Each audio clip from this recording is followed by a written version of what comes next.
بسم اللہ الرحمن الرحیم نحمدہ ونصلی ونسلم علی رسولہ الکریم اما بعد۔ دروس سیرت النبی صلی اللہ علیہ وسلم کا سلسلہ جاری ہے اور آج اس کی 26ویں قسط ہے۔ سابقہ قسط میں ہم نے 4 ہجری کے واقعات کو مختصراً بیان کیا تھا۔ آج کی قسط میں ہم 5 ہجری کے واقعات کو مختصراً بات کریں گے، ان کو بیان کریں گے۔ ربیع الاول 5 ہجری میں غزوہ دومۃ الجندل ہوا ہے۔ یہ دومۃ الجندل یا دومۃ الجندل یہ ایک جگہ ہے جو ملک شام کے قریب واقع ہے۔ نبی کریم صلی اللہ علیہ وسلم کو معلوم پڑا کہ وہاں کے عیسائی لوگ کوئی مہم جوئی کی کوشش کر رہے ہیں، یعنی مدینہ منورہ پہ حملہ کی سوچ رہے ہیں۔ کیونکہ یہ بات ذہن میں رکھیں کہ جب غزوہ احد میں صحابہ کرام کو بظاہر شکست ہوئی تو اس کے بعد جگہ جگہ کے کفار جو ہیں وہ مہم جوئیوں میں شروع ہو گئے کہ مسلمانوں پہ کسی طریقے سے حملہ کر کے ان کو ختم کر دیں۔ تو اس کے بعد نبی کریم صلی اللہ علیہ وسلم نے مختلف اسفار کیے مختلف غزوات کے لیے، انہی میں سے ایک یہ بھی تھا۔ نبی کریم صلی اللہ علیہ وسلم 1000 صحابہ کا لشکر لے کے وہاں پہنچے، لیکن ان کفار کو حضور کے پہنچنے سے پہلے خبر ہو گئی اور وہ ڈر گئے کہ جب مدینہ منورہ والے ہمارے پیچھے یہاں تک آ رہے ہیں تو اس کا مطلب یہ ہے کہ ان کی طاقت بڑی مضبوط ہے، اس لیے وہ وہاں سے بکھر گئے اور باقی بہت سارے غزوات کی طرح اس غزوہ میں بھی جنگ کی نوبت نہیں آئی۔ اس کے بعد شعبان 5 ہجری میں غزوہ بنو المستلق ہوا۔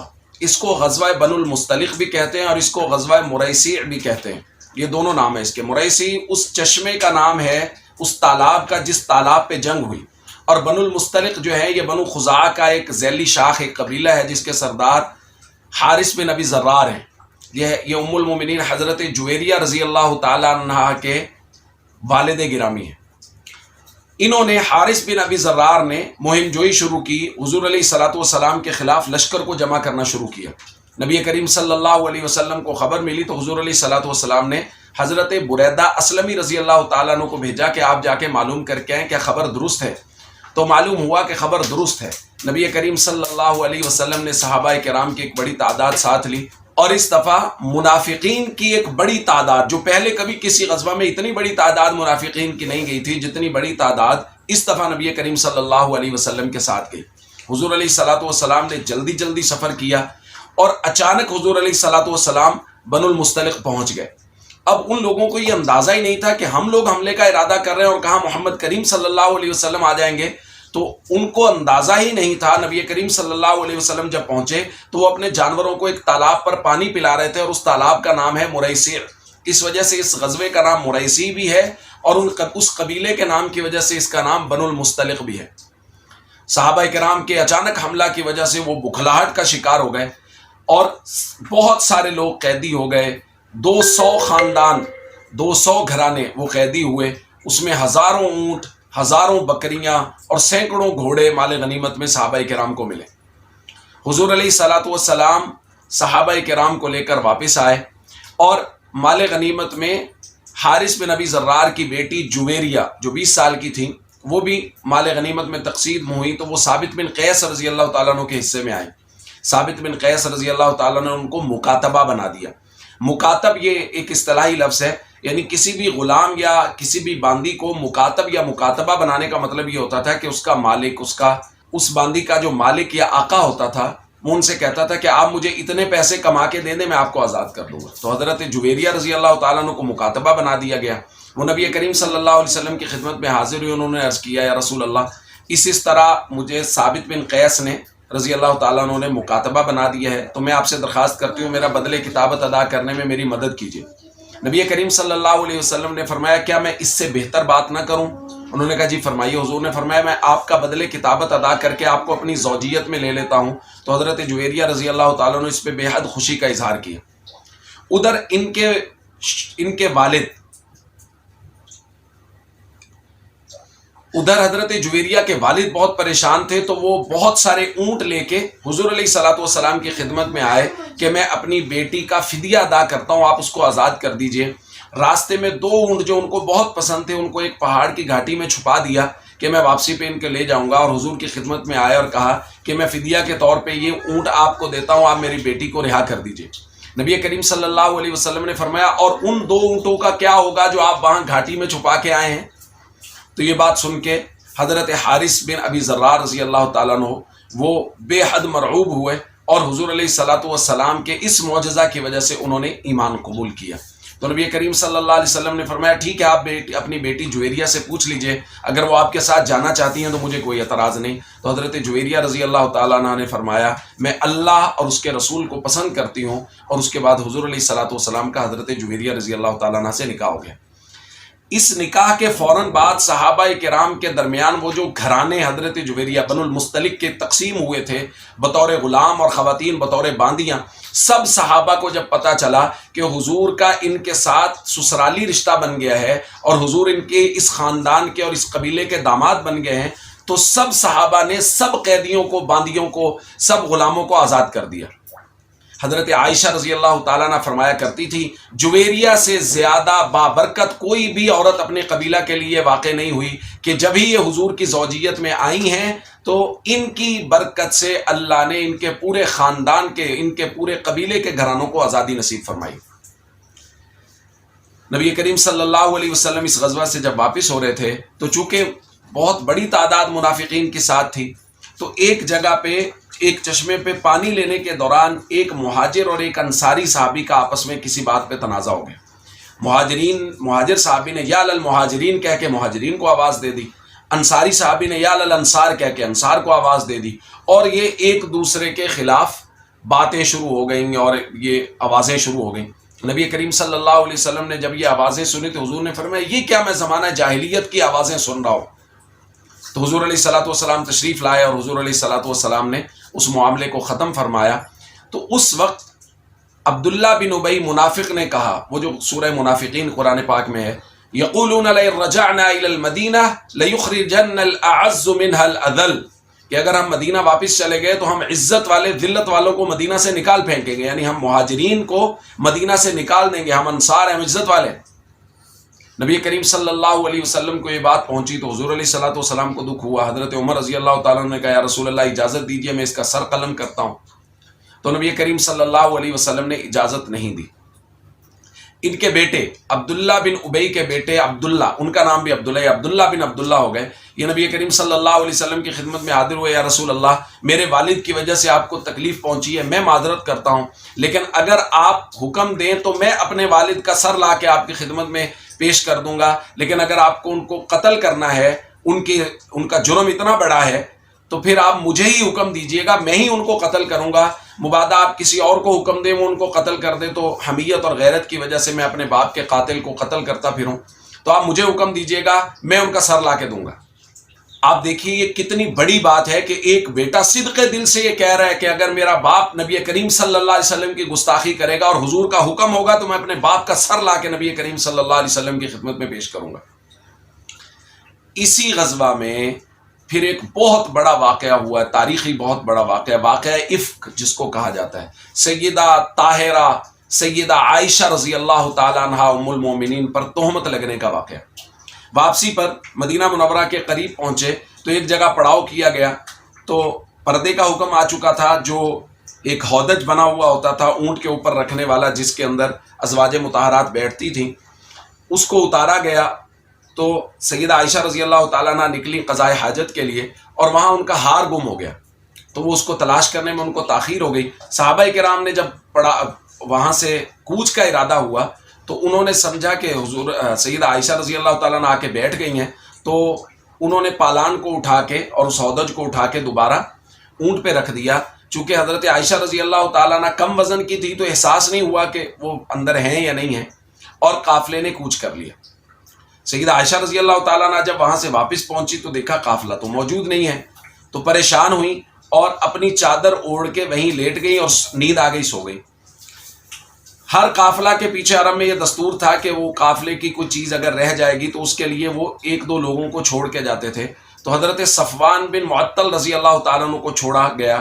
وہ جب یہاں آئے اور انہوں نے دیکھا کہ سیدہ عائشہ رضی اللہ تعالیٰ عنہ ہیں تو انہوں نے کہا انا للہ و انا الیہ راجعون۔ سیدہ عائشہ رضی اللہ تعالیٰ عنہ فرماتی اس جملے کے سوا کوئی جملہ صفوان ابن معطل کی زبان سے نہیں نکلا۔ انہوں نے اپنا اونٹ بٹھایا، حضرت عائشہ رضی اللہ تعالیٰ عنہ سوار ہوئی اور وہ اونٹ کو لے کے چل دیے، قافلے کے قریب پہنچے، دوپہر کا وقت تھا۔ منافقین نے جب قافلے کو ان کو دیکھا، حضرت صفوان ابن معطل کو، کہ ان کے اونٹ پہ سیدہ عائشہ رضی اللہ تعالیٰ عنہ سوار ہیں، تو ان کو باتیں بنانے کا موقع مل گیا اور انہوں نے طرح طرح کی باتیں معروف کر دی، نعوذ باللہ، الزام تراشیاں، بہتان باندھنے شروع کر دیے۔ سیدہ عائشہ رضی اللہ تعالیٰ عنہ کو معاملے کی کوئی خبر نہیں ہے، یہ واپس آئیں، گھر میں آ کے بیمار پڑ گئیں، 1 مہینہ قریب گزر گیا، ان کو معاملے کی کوئی خبر نہیں ہے۔ نبی کریم صلی اللہ علیہ وسلم کا انداز کچھ، حضور کا محبت کا جو ایک طریقہ تھا وہ کچھ بدلا سا محسوس ہو رہا تھا، لیکن ان کو اندازہ نہیں ہوا کہ بات کیا ہے۔ تو 1 مہینے کے بعد ایک دن شام کے وقت قضاء حاجت کے لیے گھر سے باہر تشریف لے گئیں، تو مستہ ان کے ساتھ، مستہ ایک صحابی ہیں، ان کی والدہ، یہ حضرت ابو بکر رضی اللہ تعالیٰ عنہ کی خالہ زاد بہن ہے مستہ، یہ بھی ساتھ تھیں۔ تو وہاں جا کے سیدہ عائشہ رضی اللہ تعالیٰ عنہ کا پاؤں کسی پتھر سے ٹکرایا، تو مستہ نے اپنے بیٹے مستہ کو بد دعا دی کہ مستہ تو ہلاک ہو جائے۔ حضرت عائشہ رضی اللہ تعالیٰ عنہ نے کہا آپ ایسا کیوں کہہ رہی ہیں، یعنی اپنے بیٹے کو بد دعا کیوں دے رہی ہیں؟ تو حضرت مستہ نے کہا عائشہ آپ بہت بھولی ہیں، آپ کو نہیں پتا مدینہ میں کیا باتیں چل رہی ہیں؟ حضرت عائشہ نے فرمایا نہیں مجھے نہیں پتا۔ تو انہوں نے بات بتائی ساری کہ منافقین نے تو آپ کے بارے میں یہ بات معروف کر رکھی۔ سیدہ عائشہ رضی اللہ تعالیٰ عنہ بے حد پریشان ہوئی، وہاں سے واپس آئیں، حضور علیہ الصلوۃ والسلام کے بدلے ہوئے لہجے کی بھی ان کو وجہ معلوم ہو گئی۔ تو اگلے دن حضور سے پوچھا یا رسول اللہ میں اپنے والدہ کے گھر جانا چاہتی ہوں، تو حضور نے اجازت دے دی۔ وہ یہاں آئیں، اپنی والدہ سے ملی، حضرت ابوبکر رضی اللہ تعالیٰ عنہ بالا خانے میں تلاوت کر رہے تھے، لیکن گھر والوں کا لہجہ بھی پہلے سے کچھ بدلا تھا۔ حضرت عائشہ رضی اللہ تعالیٰ عنہ کی والدہ نے کچھ تسلی دینا چاہی۔ پھر اس کے بعد حضور علیہ الصلوۃ والسلام نے صحابہ کرام سے مشاورت شروع کی، حضرت اسامہ بن زید سے مشورہ کیا، تو حضرت اسامہ نے کہا یا رسول اللہ آپ کے گھر والوں کے متعلق سوائے خیر کے ہم نے کبھی کچھ بھی ہمیں محسوس نہیں ہوا۔ حضرت علی رضی اللہ تعالیٰ عنہ سے مشورہ کیا، تو حضرت علی رضی اللہ تعالیٰ عنہ نے حضور کی دلجوئی کے لیے کہا کہ یا رسول اللہ صلی اللہ علیہ وسلم آپ گھر کی باندیوں سے مشورہ کر سکتے ہیں، اگر آپ کو کوئی، آپ باندیوں سے مشورہ کر سکتے ہیں، کسی عورت کو اپنے نکاح میں لے سکتے ہیں۔ تو حضور علیہ الصلوۃ والسلام نے حضرت بریرہ رضی اللہ تعالیٰ عنہ جو گھر کی باندی تھی ان کو بلایا اور ان سے کہا کہ آپ نے عائشہ کے بارے میں کبھی کوئی ایسی بات دیکھی ہے جو نامناسب معلوم ہو؟ انہوں نے کہا یا رسول اللہ صلی اللہ علیہ وسلم اور تو کچھ نہیں، عائشہ ابھی چھوٹی عمر کی ہیں، تو مجھے ان میں سوائے اس کے اور کوئی بات نہیں معلوم ہوئی کہ رات کے وقت کئی مرتبہ آٹا گوندھ کے سو جاتی ہیں اور بکری آ کے آٹا کھا جاتی ہے، وہ غافل رہتی ہے۔ نبی کریم صلی اللہ علیہ وسلم نے حضرت بریرہ کی اس گواہی کے بعد آ کے حضرت عائشہ رضی اللہ تعالیٰ عنہ کی شان میں کسی درجے میں اور منافقین کی زبانوں کو بند رکھنے کے متعلق مسجد میں خطبہ دیا۔ تفصیل کا وقت نہیں ہے، حضور علیہ الصلوۃ والسلام اس کے بعد حضرت عائشہ رضی اللہ تعالیٰ عنہ کے پاس تشریف لائے، حضرت ابوبکر رضی اللہ تعالیٰ عنہ کے گھر میں، اور اس وقت حضور کی اور حضرت عائشہ رضی اللہ تعالیٰ عنہ کی کچھ بات چیت ہوئی، اور اسی دوران حضور علیہ الصلوۃ والسلام پہ وحی نازل ہونا شروع ہوئی۔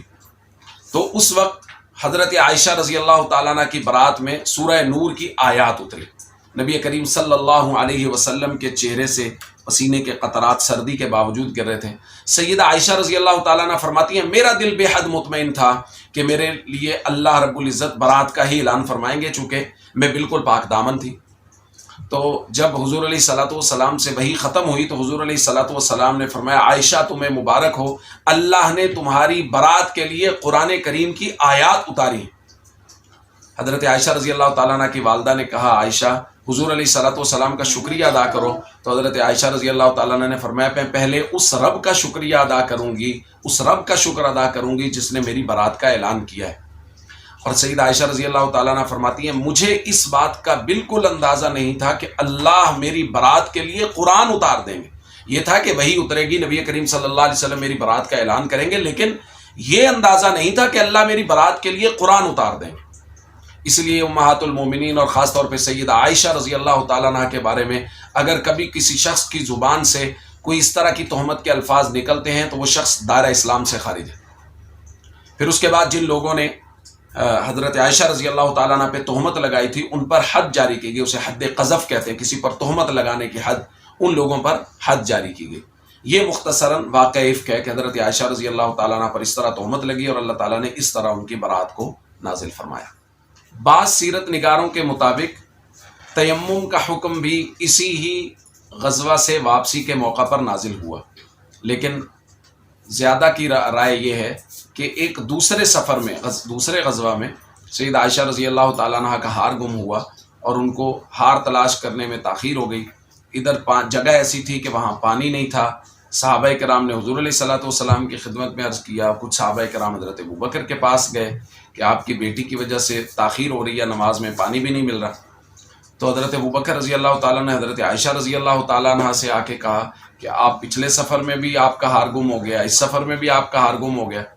تو اس وقت اللہ تعالیٰ کی طرف سے تیمم کا حکم آیا. حضرت اسید ابن حضیر ایک انصاری صحابی ہیں، معروف صحابی ہیں، انہوں نے کہا آل ابی بکر آپ بہت مبارک ہیں، اور آپ کی برکت سے آسانی کے احکام ہمیشہ ہم نے دیکھے ہیں کہ آپ کی وجہ سے یہ برکت ہوئی کہ اللہ تعالیٰ نے پانی کی عدم دستیابی کی صورت میں مٹی کے ساتھ تیمم کرنے کا حکم ارشاد فرما دیا.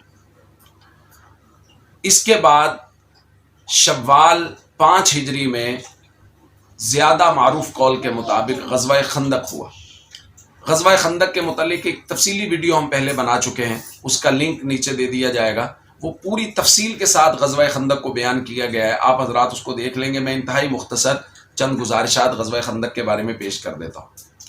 بنو نذیر ہم پہلے پڑھ چکے ہیں کہ ان کو جلا وطن کر دیا گیا تھا. تو ان کا سردار حیی بن اخطب یہ مکہ مکرمہ گیا اور اس نے جا کے اہل مکہ کو تیار کیا کہ محمد صلی اللہ علیہ وسلم سے آپ لوگ احد میں جیت چکے ہیں، لہٰذا اب آپ لوگ تیاری کریں اور ایک مرتبہ یہ معاملہ ختم کر دیں. حیی بن اخطب نے یہ کیا.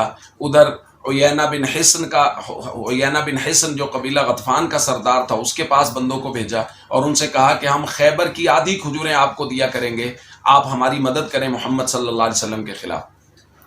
تو یہ دونوں لوگ تیار ہو گئے. اب 10,000 کی جمعیت ابو سفیان کے پاس جمع ہو گئی اور ابو سفیان 10,000 کی جمعیت کو لے کے مکہ مکرمہ سے روانہ ہوئے.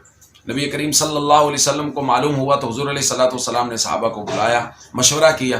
تو مختلف صحابہ کی مختلف رائے تھی. چونکہ اس وقت سلمان فارسی رضی اللہ تعالیٰ عنہ ایمان لا چکے تھے، تو انہوں نے رائے دی یا رسول اللہ فارس میں ہم یوں کرتے ہیں کہ ہم اگر دشمن سے لڑنے کا ارادہ نہ ہو تو ہم خندق کھود لیتے ہیں اگر ان کی تعداد زیادہ ہو. تو حضرت سلمان فارسی رضی اللہ تعالیٰ عنہ کے مشورہ سے خندق کھود دی گئی مدینہ منورہ کے ارد گرد. اس کی تفصیل اس ویڈیو میں پوری طرف سے بیان کر دی گئی ہے. خندق میں حضور علیہ الصلوۃ والسلام نے خود حصہ لیا. صحابہ کرام کے جذبات دیدنی تھے. سخت سردی کا موسم ہے، کھانے پینے کے لیے کچھ نہیں ہے، صحابہ کے پیٹ پہ پتھر بندھے ہوئے. اس کے باوجود صحابہ پورے جذبے سے کام کرتے رہے اور حضور علیہ الصلوۃ والسلام نے اور صحابہ کرام نے کفار کے آنے سے پہلے خندق کو مکمل کر لیا.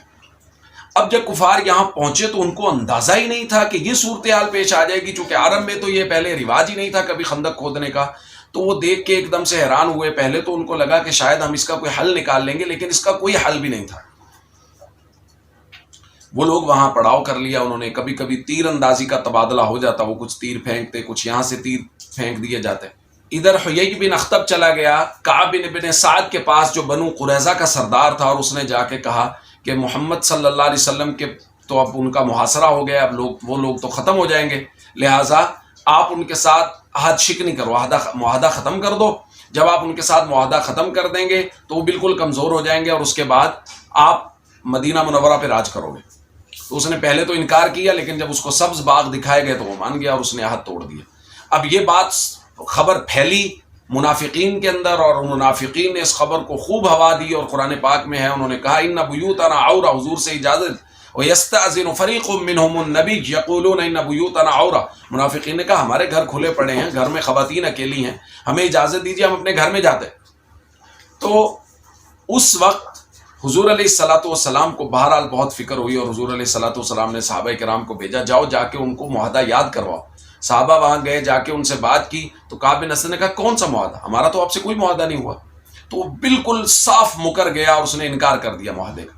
اور پھر اس کے بعد انہوں نے حربہ کرنا شروع کیا. ایک جگہ سے خندق کی چوڑائی کچھ کم تھی تو وہاں سے پھلانگ کے کچھ کفار آ گئے. اس میں عمر بن عبد ود، اکرمہ بن ابی جہل اور ان کے ساتھ نوفل بن عبداللہ، یہ لوگ شامل تھے. نوفل بن عبداللہ تو وہاں سے گرتا ہی خندق عبور کرنے سے پہلے خندق میں گر گیا اور وہیں مر گیا، گردن کی ہڈی ٹوٹ گئی. عمر بن عبد ود کا کام تمام کر دیا حضرت علی رضی اللہ تعالیٰ نے، اس کی پوری تفصیل اس ویڈیو میں موجود ہے. تو یہ سارے امور درپیش ہوئے.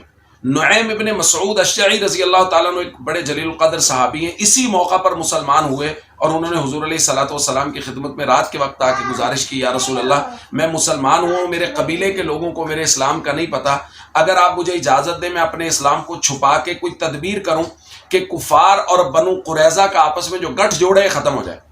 نبی کریم صلی اللہ علیہ وسلم نے ان کو اجازت دے دی تو انہوں نے کچھ غلط فہمیاں پیدا کر دی ان دونوں کے درمیان اور ان کا گٹھ جوڑ ٹوٹ گیا. تو کفار کی بنو قریظہ کی طرف سے حضور علیہ الصلوۃ والسلام مامون ہو گئے. تو یہ محاصرہ چلتا رہا. آخرکار اللہ کی طرف سے مدد آئی. یا ایھا الذین آمنوا اذکروا نعمت اللہ علیکم اذ جاءتکم جنود فارسلنا علیہم ریحا وجنودا لم تروا. ایسے لشکر اللہ نے بھیجے جن کو مسلمان دیکھ نہیں سکتے تھے.